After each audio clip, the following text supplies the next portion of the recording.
स्वागत है आपका दोस्तों बिहार न्यूज़ में। मैं हूं फिरदौस गनी और आप देख रहे हैं केडीवी लाइव। दोस्तों आज हो चुका है 16 अप्रैल 2026। तो आज की पूरे बिहार की टॉप न्यूज़ लेकर आए हैं आपके लिए। वीडियो शुरू करने से पहले आपसे एक रिक्वेस्ट है कि अगर आप पहली बार इस चैनल पर आए हैं तो चैनल को सब्सक्राइब करके बेल आइकन को प्रेस कर दीजिए और साथ ही साथ वीडियो को लाइक कर दीजिए, अपने दोस्तों के साथ शेयर भी कीजिए। तो चलिए चलते हैं आज की खबरों की ओर। दोस्तों आज बिहार न्यूज़ की शुरुआत सबसे पहले करेंगे कि बिहार में पहली बार बीजेपी का सीएम सम्राट चौधरी बने मुख्यमंत्री। जी हां, बिहार की राजनीति में बड़ा बदलाव सामने आया है। पहली बार बीजेपी के नेता सम्राट चौधरी को मुख्यमंत्री बनाया गया है। इस फैसले के साथ ही बिहार की सियासत में एक नया अध्याय शुरू हो गया है। वहीं पर सरकार में संतुलन बनाए रखने के लिए विजय चौधरी और विजेंद्र यादव को डिप्टी मुख्यमंत्री के रूप में जिम्मेदारी दी गई है। ये फैसला एनडीए के भीतर लंबे मंथन और फिर रणनीति के बाद लिया गया है। राजनीतिक जानकारों का मानना है कि यह बदलाव आने वाले चुनाव को ध्यान में रखकर के लिया गया है। जब बीजेपी अब बिहार में अपनी पकड़ और मजबूत करना चाहती है, वहीं पर सहयोगी दलों को संतुलन में रखने की कोशिश की गई है। निशांत क्यों नहीं बने डिप्टी सीएम, आखिरी वक्त में क्यों बदला फैसला। दरअसल बात है कि बिहार की राजनीति में एक बड़ा सवाल चर्चा में है कि आखिर निशांत कुमार को डिप्टी सीएम क्यों नहीं बनाया गया है। जब उनके नाम की चर्चा जोरों पर थी तब आखिरी वक्त पर अचानक पूरा खेल बदल गया। सूत्रों के मुताबिक इस फैसले के पीछे कई राजनीतिक और फिर रणनीतिक कारण बताए जा रहे हैं। जहां कहा जा रहा है कि नीतीश कुमार फिलहाल अपने बेटे को सीधे बड़े पद पर लाने के बजाय धीरे धीरे राजनीति में स्थापित करना चाहते हैं, ताकि अनुभव के साथ उनकी छवि भी मजबूत हो सके। कुछ जानकारों का मानना है कि यह फैसला भविष्य की बड़ी रणनीति का हिस्सा हो सकता है, जहां पर सही समय आने पर निशांत कुमार को बड़ी जिम्मेदारी दी जा सकती है। फिलहाल ये साफ है कि निशांत कुमार की भूमिका राजनीति में बढ़ रही है, लेकिन उन्हें अभी धीरे धीरे आगे बढ़ने की तैयारी में है। तो जी हाँ, अब सबकी नज़र इस पर है कि आगे उन्हें कौन सी जिम्मेदारी दी जाती है और बिहार की राजनीति में उनकी एंट्री किस रूप में होती है। सम्राट चौधरी के मुख्यमंत्री के साथ ही शराबबंदी पर बहस तेज। दरअसल बात है कि बिहार की राजनीति में मुख्यमंत्री तो बन गए हैं सम्राट चौधरी, अब इसको लेकर के शराबबंदी का मुद्दा भी फिर से गरमाने लगा है। जैसे ही सम्राट चौधरी मुख्यमंत्री बने हैं, वैसे ही इस कानून को लेकर के बयानबाजी शुरू हो गई है। जहाँ एक बाहुबली नेता जिसका नाम अनंत सिंह है, जहाँ मोकामा के जेडीयू से बाहुबली विधायक अनंत सिंह ने खुल करके कहा है कि अगर मौका मिला तो वे मिलकर के शराबबंदी हटाने की मांग करेंगे। उनका तर्क है कि इस कानून से कई समस्याएं पैदा हो रही है और फिर इसे लेकर के दोबारा सोचने की जरूरत है। हालांकि सरकार की ओर से अभी तक इस पर कोई भी आधिकारिक संकेत नहीं मिला है, लेकिन जिस तरह से ये मुद्दा फिर से उठने लगा है उससे साफ है कि आने वाले समय में शराबबंदी बिहार की राजनीति का बड़ा मुद्दा बन सकता है। शपथ के बाद सम्राट चौधरी का बड़ा बयान, पीएम मोदी और नीतीश पर कही बड़ी बात। दरअसल बात है कि बिहार की राजनीति में नया अध्याय शुरू होने के बाद सम्राट चौधरी का अंदाज चर्चा में आ गया है। शपथ ग्रहण के बाद उन्होंने ऐसा बयान दिया है जिसने सियासी हलचल को और तेज कर दिया है। सम्राट चौधरी ने प्रधानमंत्री नरेंद्र मोदी के नेतृत्व की तारीफ करते हुए कहा कि उनके मार्गदर्शन में देश तेजी से आगे बढ़ रहा है। वहीं पर उन्होंने नीतीश कुमार के अनुभव का भी जिक्र किया है और कहा कि उनके सहयोग से बिहार को आगे बढ़ाने का काम किया जाएगा। जहाँ उनके इस बयान को संतुलन और फिर रणनीति के तौर पर देखा जा रहा है। जहां पर उन्होंने एक तरफ केंद्र के नेतृत्व को सराहा तो वहीं पर दूसरी तरफ राज्य की राजनीति में संतुलन बनाए रखने का संदेश भी दिया है। यह शपथ के बाद उनका आत्मविश्वास और फिर अंदाज ये संकेत दे रहा है कि वे आने वाले समय में बिहार की राजनीति में एक मजबूत भूमिका निभाने वाले हैं। अंबेडकर जयंती पर मूर्ति स्थापना को लेकर के बवाल, मामला पहुंचा पुलिस तक। दरअसल बात है कि बिहार में अंबेडकर जयंती के मौके पर एक विवाद सामने आया है, जहां पर बाबा साहेब की मूर्ति स्थापना को लेकर के तनाव की स्थिति बन गई। बताया जा रहा है कि दो पक्षों के बीच इस मुद्दे को लेकर के कहासुनी हुई, जो बाद में विवाद में बदल गई। मामला बिहार के कटिहार जिला से सामने आया है, जहाँ स्थिति बिगड़ते देख कर के मौके पर पुलिस को हस्तक्षेप करना पड़ा और फिर मामले को शांत कराया गया। इसके बाद पूरे घटनाक्रम को लेकर के FIR भी दर्ज कर ली गई है और फिर जाँच शुरू कर गई है। जब प्रशासन का कहना है कि कानून व्यवस्था बनाए रखना उनकी प्राथमिकता है और किसी भी तरीके की अशांति फैलाने वालों के खिलाफ सख्त कार्रवाई की जाएगी।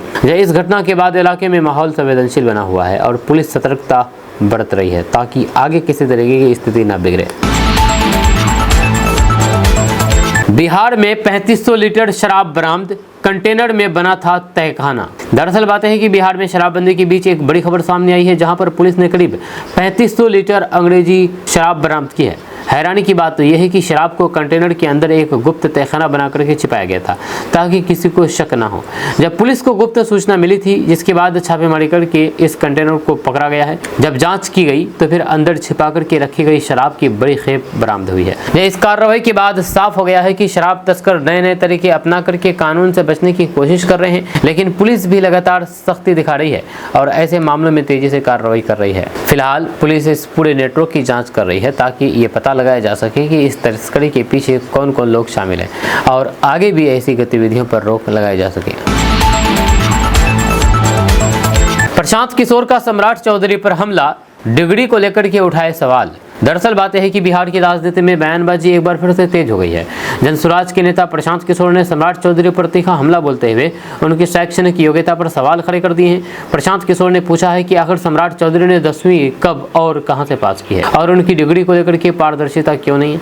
जब उन्होंने कहा है कि जो लोग बड़े पदों पर बैठते हैं उनके बारे में जनता को पूरी जानकारी होनी चाहिए। इस बयान के बाद सियासी माहौल गर्म हो गया है। बीजेपी की ओर से भी इस पर जवाब आने की संभावना है। जब राजनीतिक जानकारों का मानना है कि आने वाले दिनों में इस मुद्दे पर आरोप प्रत्यारोप और तेज हो सकते हैं। अब देखना दिलचस्प होगा कि सम्राट चौधरी या बीजेपी इस पर क्या प्रतिक्रिया देती है और ये मामला बिहार की राजनीति में कितना बड़ा मुद्दा बनता है।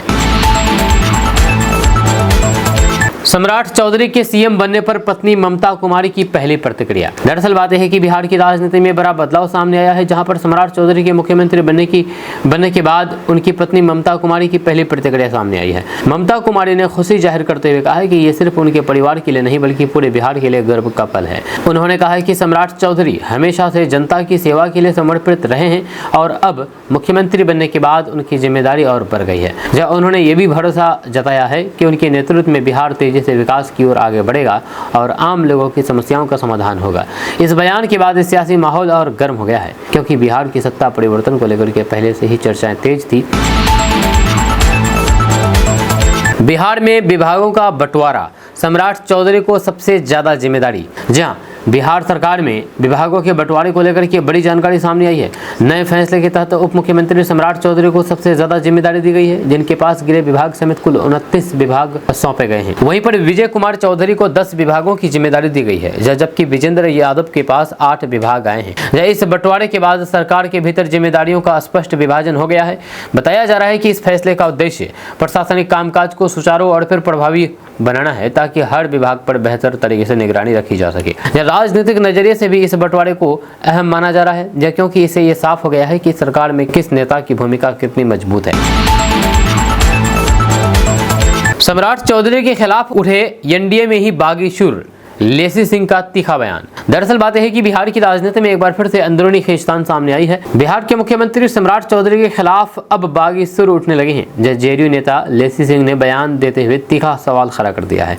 लेसी सिंह ने कहा कि आखिर बीजेपी और फिर जेडीयू के भीतर किस तरीके के फैसले लिए जा रहे हैं और किस आधार पर नेतृत्व तय किया जा रहा है।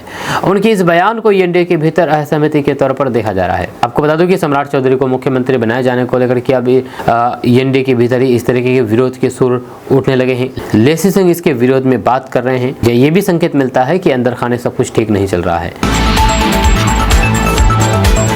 सम्राट चौधरी से मिले चिराग पासवान। दरअसल बात है कि बिहार की राजनीति में हलचल तेज हो गई है। सम्राट चिराग पासवान ने बिहार के मुख्यमंत्री सम्राट चौधरी से मुलाकात की है। बताया जा रहा है कि इस मुलाकात में दोनों नेताओं के बीच बिहार की मौजूदा राजनीतिक स्थिति को और फिर आगे रणनीति पर चर्चा हुई है। खास बात यह है कि ये मुलाकात ऐसे समय में हुई है जब बिहार में सम्राट चौधरी को नए मुख्यमंत्री बनाए गए हैं। मुलाकात के बाद चिराग पासवान ने भी एक खास संदेश दिया है, जैसे ये साफ मिलता है कि एनडीए के भीतर आपसी तालमेल बनाए रखने की कोशिश की जा रही है। निशांत पर पप्पू यादव का बड़ा बयान, सियासत में बड़ी हलचल। दरअसल बात यह है कि बिहार की राजनीति में एक बार फिर से बयानबाजी तेज हो गई है।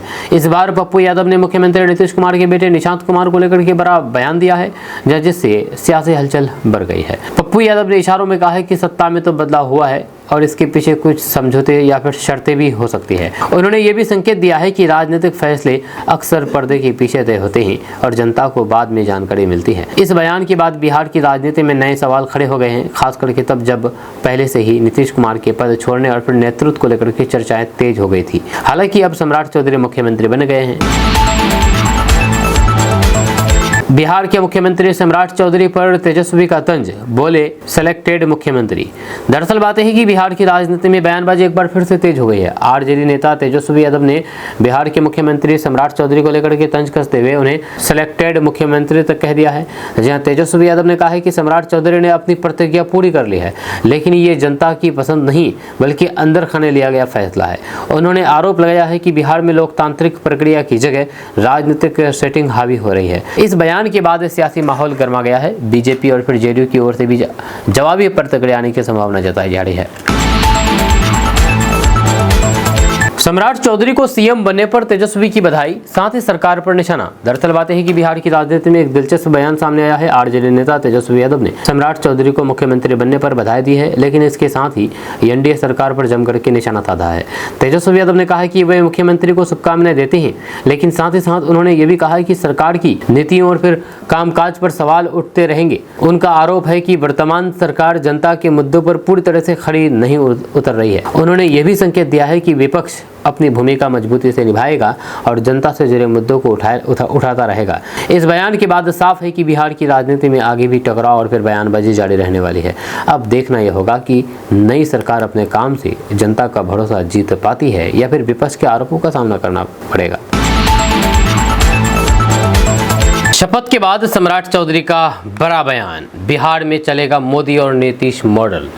दरअसल बात है कि बिहार की राजनीति में बड़ा बदलाव देखने को मिला है। मुख्यमंत्री पद की शपथ लेने के बाद सम्राट चौधरी ने साफ कह दिया है कि बिहार में अब सिर्फ मोदी और नीतीश मॉडल ही चलेगा। उन्होंने अपने पहले बयान में विकास, सुशासन और फिर केंद्र राज्य के तालमेल को प्राथमिकता देने की बात कही है। सम्राट चौधरी ने कहा है कि बिहार को आगे बढ़ाने के लिए वही मॉडल अपनाया जाएगा जिसने अब तक राज्य को नई दिशा दी है। इस बयान के बाद साफ संकेत मिल रहा है कि नई सरकार केंद्र के साथ मिलकर के काम करने पर जोर देगी और विकास योजनाओं को तेजी से लागू करने की कोशिश होगी। राजनीतिक जानकारों का मानना है कि ये बयान सिर्फ नीति नहीं बल्कि आने वाले समय की राजनीतिक दिशा भी तय करता है।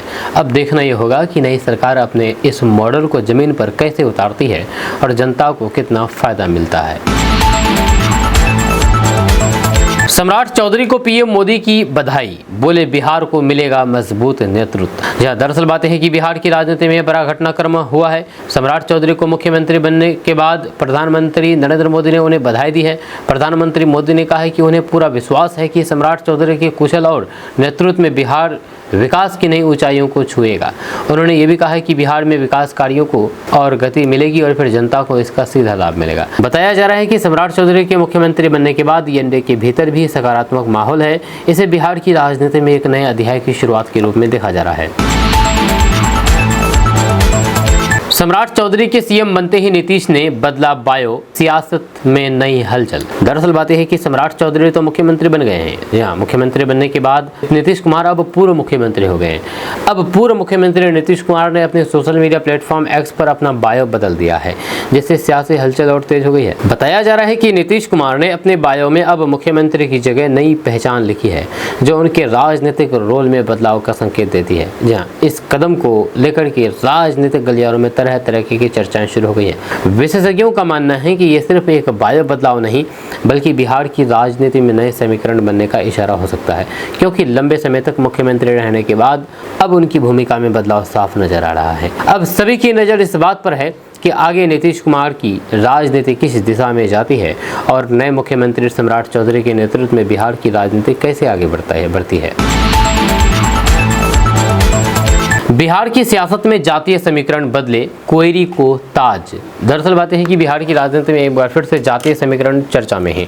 बताया जा रहा है कि जेडीयू और फिर बीजेपी ने मिलकर के ऐसा समीकरण बनाया जिसमें कोयरी समाज को प्रमुख भूमिका दी जा रही है, जबकि भूमिहार और फिर यादव समाज के साथ संतुलन बनाने की रणनीति भी अपनाई गई है। यह राजनीतिक जानकारों का मानना है कि यह कदम विरोधियों को बड़ा झटका देने के लिए उठाया गया है, क्योंकि बिहार की राजनीति में जातीय समीकरण हमेशा से निर्णायक भूमिका निभाते रहे हैं और फिर चुनावी रणनीति भी उसी आधार पर तय होती है। इस नए समीकरण के जरिए एनडीए अपने वोट बैंक को मजबूत करने की कोशिश में है, ताकि ज्यादा से ज्यादा वर्गों को साथ में जोड़ा जा सके। वहीं पर विपक्ष इसे लेकर के सवाल उठा रहे हैं और इसे राजनीतिक चाल बता रहे हैं।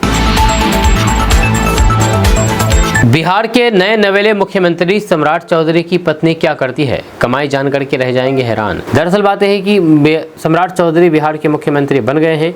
इस बीच उनकी निजी जिंदगी को लेकर भी लोगों की दिलचस्पी बढ़ गई है, खासकर कि उनकी पत्नी ममता कुमारी को लेकर के। बताया जा रहा है कि ममता कुमारी पेशे से एक शिक्षित और स्वतंत्र कार्य करने वाली महिला है, जो अपने काम के जरिए अच्छे आय अर्जित करती है। उनकी कमाई और संपत्ति को लेकर भी चर्चा हो रही है, जिसने लोगों को चौंका दिया है। राजनीतिक परिवार से जुड़े होने के बावजूद भी ममता कुमारी अपनी अलग पहचान बनाए रखने की कोशिश करती है। यही वजह है कि उनकी प्रोफाइल और फिर काम को लेकर के लोगों की उत्सुकता और बढ़ गई है। हालांकि इन दावों को लेकर के आधिकारिक जानकारी सीमित है, लेकिन इतना साफ है कि सम्राट चौधरी के साथ साथ अब उनका परिवार भी चर्चा के केंद्र में आ गया है। सम्राट चौधरी के सीएम बनने की चर्चा पर पिता का बयान, बोले पूरी लड़ाई हमने लड़ी। जी हां, सम्राट चौधरी के मुख्यमंत्री बनने के बाद उनके पिता का बड़ा बयान सामने आया है, जिसने सियासी माहौल को और गर्म कर दिया है। सम्राट चौधरी के पिता शकुनी चौधरी ने कहा कि इस मुकाम तक पहुंचने के लिए पूरी लड़ाई हमने लड़ी है। उनका कहना है कि लंबे समय से राजनीतिक संघर्ष और मेहनत के बाद ये स्थिति बनी है, जहां आज उनका बेटा मुख्यमंत्री बने हैं। इस बयान के बाद ये साफ हो गया है कि परिवार भी इस राजनीतिक सफर को एक बड़ी उपलब्धि के रूप में देख रही है। वहीं पर दूसरी तरफ राजनीतिक गलियारों में ये चर्चा और तेज हो गई है कि सम्राट चौधरी के मुख्यमंत्री के बनने के पीछे उनके पिता का भी हाथ हो सकता है। सम्राट चौधरी का बड़ा खुलासा, लालू यादव को लेकर के कही चौंकाने वाली बात। दरअसल बिहार की राजनीति में सम्राट चौधरी का एक बयान चर्चा का विषय बन गया है। उन्होंने अपने राजनीतिक कैरियर को लेकर के बड़ा खुलासा करते हुए कहा कि अगर लालू यादव ने उस समय एक फैसला लिया होता तो शायद उनका राजनीतिक सफर कुछ और होता। सम्राट चौधरी ने इशारों में कहा कि उनकी राजनीतिक जीवन के शुरुआती दौर में कई बड़े मोड़ आए, जहां पर फैसलों ने उनकी दिशा बदल दी। उन्होंने ये भी बताया है कि राजनीति में मौके और परिस्थितियां किस तरह किसी नेता का भविष्य तय कर देती है। इस बयान के बाद राजनीतिक गलियारों में चर्चा तेज हो गई है, क्योंकि इसमें लालू यादव का जिक्र होने से सियासी मायने भी निकाले जा रहे हैं, क्योंकि सम्राट चौधरी की राजनीतिक सफर की शुरुआत लालू यादव की पार्टी आरजेडी से ही हुई थी।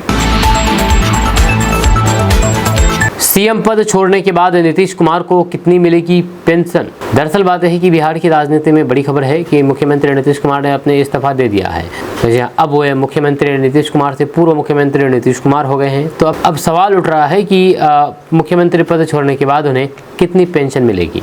नियमों के मुताबिक पूर्व मुख्यमंत्री को सरकार की ओर से पेंशन और फिर कई सुविधाएं दी जाती है। इसमें मासिक पेंशन के साथ साथ आवास, सुरक्षा और फिर अन्य सुविधाएं भी शामिल होती है। बताया जा रहा है कि नीतीश कुमार लंबे समय तक मुख्यमंत्री रहे हैं, इसलिए उन्हें पेंशन और सुविधाएं नियमों के अनुसार मिलेगी। इसकी सटीक राशि सरकारी प्रावधानों और फिर उनकी सेवा अवधि पर निर्भर करता है। इस खबर के बाद लोगों के बीच इस मुद्दे को लेकर की चर्चा तेज हो गई है, क्योंकि एक तरफ राजनीति में बड़ा बदलाव हुआ है तो दूसरी तरफ पूर्व मुख्यमंत्री को मिलने वाली सुविधाओं पर भी नजर बनी हुई है। निशांत कुमार की एंट्री पर सस्पेंस, क्या खुद पीछे हटे या ये रणनीति का हिस्सा। दरअसल बात है कि बिहार की राजनीति में इन दिनों निशांत कुमार को लेकर के सस्पेंस बना हुआ है। सवाल उठ रहा है कि क्या वे खुद नई सरकार में शामिल होने के लिए तैयार नहीं है, या फिर ये नीतीश कुमार की कोई नई सोची समझी रणनीति है। राजनीतिक विश्लेषकों का मानना है कि निशांत कुमार की दूरी शायद ये प्लान का हिस्सा हो सकती है। सीधे सत्ता में आने के बजाय पहले उन्हें संगठन और जमीनी स्तर पर मजबूत किया जा रहा हो, ताकि सही समय पर उन्हें बड़ी भूमिका दी जा सके। दूसरी तरफ कुछ लोगों का यह भी कहना है कि निशांत कुमार फिलहाल सक्रिय राजनीति में आने के लिए पूरी तरह से तैयार नहीं है, इसलिए वे खुद थोड़ा समय लेना चाहते हैं। हालांकि इस पर कोई आधिकारिक बयान सामने नहीं आया है, लेकिन इतना जरूर है कि निशांत कुमार को लेकर के जो सस्पेंस बना हुआ है वो आने वाले समय में बिहार की राजनीति का बड़ा मुद्दा बन सकता है। सम्राट चौधरी बने बिहार के मुख्यमंत्री, उन्हें मिला कांटों का ताज। जी हाँ, बिहार की राजनीति में सम्राट चौधरी मुख्यमंत्री तो बन गए हैं, अब उनके सामने बड़ी चुनौती खड़ी हो गई है। यह कहा जा रहा है कि ये पद उनके लिए सम्मान के साथ साथ जिम्मेदारियों से भरा है, और ये कांटों का ताज भी साबित हो सकता है। जी हाँ, सबसे बड़ी चुनौती होगी कानून व्यवस्था और प्रशासन को संतुलित रखना, क्योंकि बिहार में ये हमेशा से बड़ा मुद्दा रहा है। इसके अलावा बेरोजगारी, शिक्षा और फिर स्वास्थ्य जैसे समस्याओं पर भी उन्हें तेजी से काम करना होगा। राजनीतिक स्तर पर भी उन्हें गठबंधन को मजबूत बनाए रखना होगा, क्योंकि एनडीए के भीतर संतुलन बनाए रखना आसान नहीं होता है। साथ ही साथ विपक्ष के हमलों का जवाब देना और फिर जनता की उम्मीदों पर खरा उतरना भी बड़ी परीक्षा होगी। ऐसे में ये साफ है कि मुख्यमंत्री तो बन गए हैं, और ये जितना बड़ा मौका था उससे कहीं ज़्यादा बड़ी चुनौती उसे सफलतापूर्वक निभाना है। फर्जी मैरिज ब्यूरो का खुलासा, कॉल सेंटर बनाकर के चल रहा था ठगी का खेल। दरअसल बातें हैं कि बिहार में एक बड़े ठगी रैकेट का खुलासा हुआ है, जहां पर फर्जी मैरिज ब्यूरो के नाम पर लोगों को ठगा जा रहा था। जब पुलिस ने कार्रवाई करते हुए इस गिरोह का पर्दाफाश किया है और 11 लोगों के खिलाफ FIR दर्ज की है। बताया जा रहा है कि ये गिरोह कॉल सेंटर की तरह काम करता था, जहाँ यहाँ से लोगों को शादी के नाम पर फंसाया जाता था और फिर उनसे पैसे ऐंठे जाते थे। जब पुलिस मौके पर पहुंची तो फिर वहाँ का सेटअप देख करके खुद अधिकारी भी हैरान रह गए। पुलिस का कहना है कि आरोपी लंबे समय से इस ठगी के धंधे में लगे थे और कई लोगों को अपना शिकार बना चुके हैं। जब उनसे पूछताछ करके पूरे नेटवर्क का पता लगाया जा रहा है। इस कार्रवाई के बाद पुलिस ने लोगों से अपील की है कि किसी भी मैरिज ब्यूरो या फिर ऑनलाइन प्लेटफॉर्म पर भरोसा करने से पहले पूरी जांच जरूर करें, ताकि इस तरीके की ठगी से बचाया जा सके। महाराष्ट्र के फैसले से यूपी बिहार के लोगों में बड़ी चिंता। दरअसल बातें हैं कि महाराष्ट्र सरकार के एक फैसले ने यूपी और बिहार के लोगों के बीच चिंता बढ़ा दी है। बताया जा रहा है कि नए नियमों और फिर नीतियों के चलते वहां पर बाहर से जाकर के काम करने वाले लोगों पर असर पड़ सकता है। रिपोर्ट्स के मुताबिक ये फैसला स्थानीय रोजगार और फिर संसाधनों को प्राथमिकता देने के लिए तैयार किया गया है, लेकिन इसका सीधा असर उन लोगों पर पड़ सकता है जो यूपी बिहार जाकर के महाराष्ट्र में काम करते हैं और जो यूपी बिहार से जाकर के महाराष्ट्र में काम करते हैं और फिर अपनी रोजी रोटी चलाते हैं। यह इस खबर के सामने आने के बाद सोशल मीडिया पर भी चर्चाओं का दौर शुरू हो गया है। ये लोग सवाल उठा रहे हैं कि अगर ऐसे फैसले लागू होते हैं तो फिर बाहर जाकर के काम करने वाले लोगों का क्या होगा। हालांकि अभी पूरी जानकारी और फिर आधिकारिक दिशा निर्देश सामने आना बाकी है, लेकिन इस फैसले ने एक नई बहस जरूर छेड़ दी है। अब देखना होगा कि सरकार इस पर क्या स्पष्टता देती है और लोगों की चिंताओं को कैसे दूर किया जाता है। कितनी संपत्ति के मालिक है बिहार के नए मुख्यमंत्री सम्राट चौधरी, जानिए पूरी डिटेल।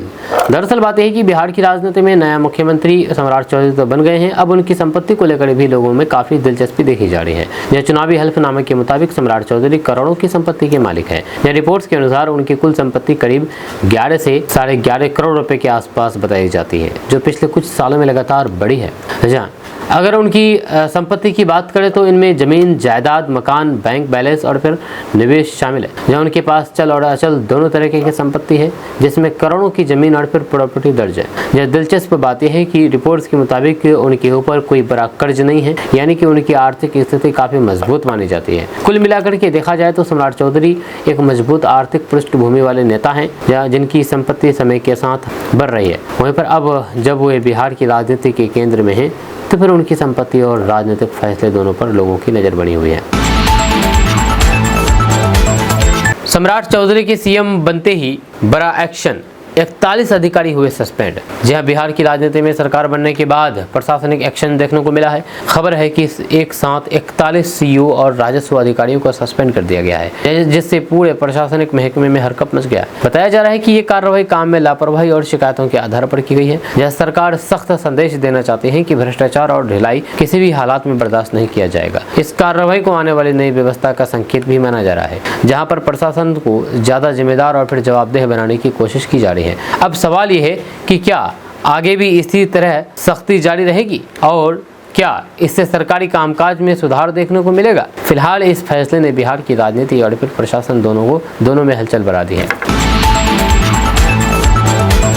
सम्राट चौधरी का मदरसा कनेक्शन, बचपन से जुड़ी दिलचस्प कहानी। दरअसल बात है कि बिहार की राजनीति में इन दिनों सम्राट चौधरी का नाम लगातार चर्चा में है, क्योंकि वो हाल फिलहाल ही मुख्यमंत्री बने हैं। इस बीच उनकी बचपन से जुड़ी एक दिलचस्प कहानी सामने आई है, जिसने लोगों का ध्यान खींचा है। आपको बता दूं कि सम्राट चौधरी ने अपनी शुरुआती पढ़ाई के दौरान क ख से पहले अलिफ बे सीखा था। उन्होंने बचपन में मदरसे में पढ़ाई की है। जहाँ उनके दोस्तों ने इस बात का जिक्र करते हुए बताया है कि उनका शुरुआती जीवन काफी साधारण और अलग माहौल में बीता है।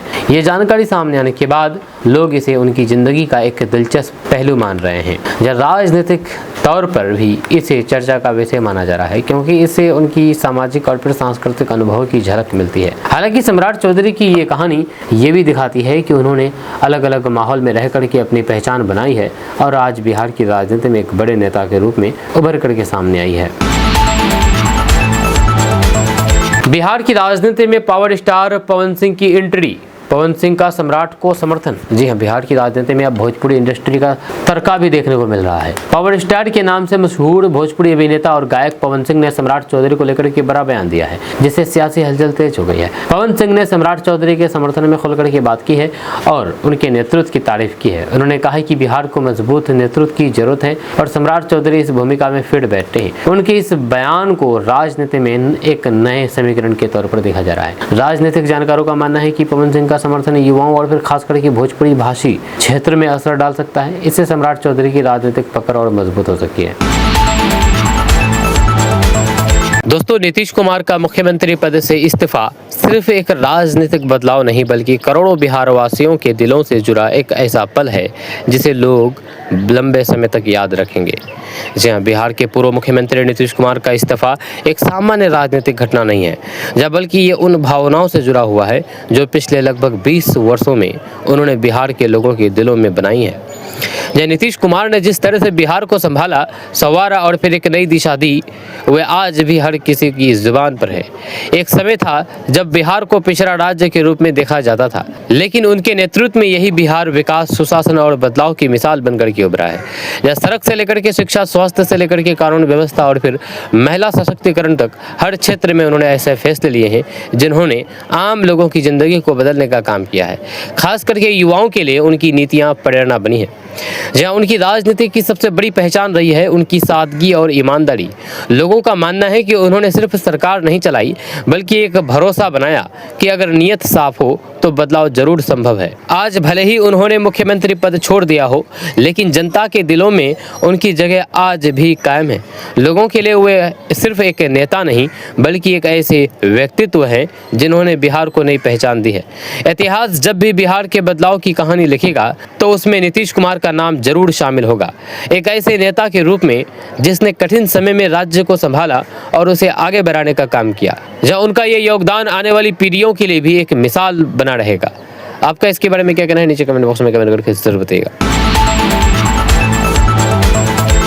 दोस्तों, आखिर क्या कारण है कि किशनगंज में कोई भी अधिकारी आते हैं तो वे करोड़पति बन जाते हैं? किशनगंज की मिट्टी में क्या ऐसी खूबी है, किशनगंज की मिट्टी में क्या ऐसी तकनीक छुपी हुई है कि यहाँ के लोगों को वो तकनीक नहीं पता, लेकिन यहाँ के अधिकारी आते हैं तो वे करोड़पति बन जाते हैं। जहाँ लगातार इस तरीके के मामले सामने आ रहे हैं, खासकर कि पुलिस विभाग में। कुछ दिन पहले आपने देखा होगा कि एसडीपीओ गौतम कुमार, जिसको अभी सस्पेंड कर दिया गया है, 100 करोड़ रुपए की संपत्ति मिली है उनके ठिकानों से। वहीं पर अब अभिषेक कुमार रंजन, जो कि किशनगंज के नगर प्रभारी हैं, उनके पास भी 50 करोड़ रुपए की संपत्ति मिली है जो कि अवैध रूप से कमाई गई है। तो इसीलिए कहा जाता है कि किशनगंज में कोई भी अधिकारी आते हैं तो उनके मजे ही मजे होते हैं, लेकिन यहाँ के लोग हमेशा ही उन अधिकारियों के तले पीसते रह जाते हैं। आज खुल करके बात करना बहुत ज़रूरी है कि आखिर यहाँ के अधिकारी यहाँ के लोगों को इस तरह से लूटते हैं और गलत काम करने के बदले में इस तरह से अपने अकुत संपत्ति खड़ा कर देते हैं। जाहिर सी बात है कि इतनी बड़ी करोड़ों अरबों की संपत्ति खड़ा करने में इनके पीछे 2 नंबर का ही हाथ है, यानी कि गलत काम करने का ही हाथ है, गलत धंधा को बढ़ावा देने का ही हाथ है। चाहे शराब तस्करी के मामले में हो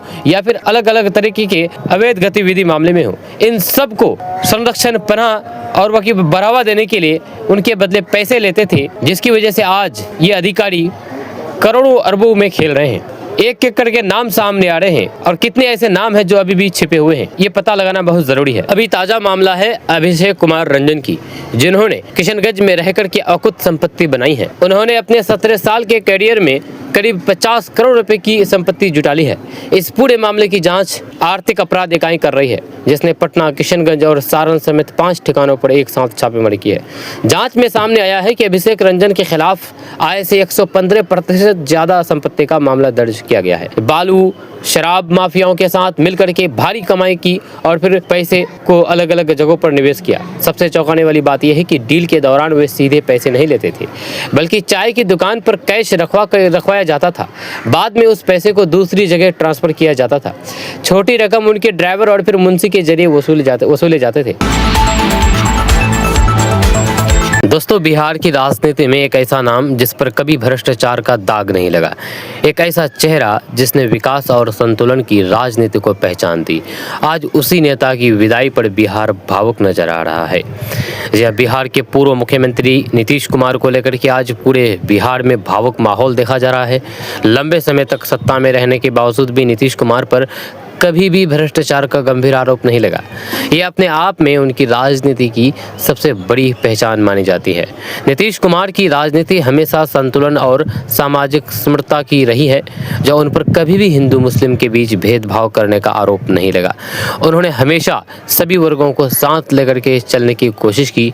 यही वजह है कि अलग अलग समुदाय में उनकी स्वीकार्यता बनी रही। अगर विकास की बात करें तो बिहार को जिस तरह से उन्होंने बदलने का प्रयास किया है वह आज भी चर्चा का विषय है। यह एक समय जो बिहार बुनियादी सुविधाओं के लिए तरसता था, वहां आज बिजली, सड़क और फिर कनेक्टिविटी का जाल बिछा हुआ है। जहाँ शिक्षा और स्वास्थ्य के क्षेत्र में भी उन्होंने कई बड़े फैसले लिए हैं। स्कूलों में सुधार, अस्पतालों की व्यवस्था और फिर गरीबों तक योजना की पहुंच, इन सब को मजबूत करने की दिशा में काम किया है। वहीं पर महिलाओं के सशक्तिकरण को लेकर भी नीतीश कुमार के फैसले ऐतिहासिक माने जाते हैं। जब पंचायतों में आरक्षण से लेकर के कई योजनाओं के जरिए महिलाओं को आगे बढ़ाने का काम किया गया है। कहा जाता है कि उन्होंने बिहार को फर्श से अर्श तक पहुंचाने का प्रयास किया है और यही कारण है कि उनकी विदाई पर लोग भावुक नजर आ रहे हैं। जहाँ आज जब नीतीश कुमार सक्रिय सत्ता से दूर हो रहे हैं तो फिर एक बड़ा सवाल भी खड़ा होता है कि क्या बिहार को फिर वैसा ही नेतृत्व मिल पाएगा। लेकिन एक बात साफ है कि बिहार की राजनीति में उनका योगदान हमेशा से याद रखा जाएगा और आने वाले समय में भी उनका नाम एक अलग पहचान के साथ लिया जाएगा। आपका इसके बारे में क्या कहना है नीचे कमेंट बॉक्स में कमेंट करके जरूर बताइएगा।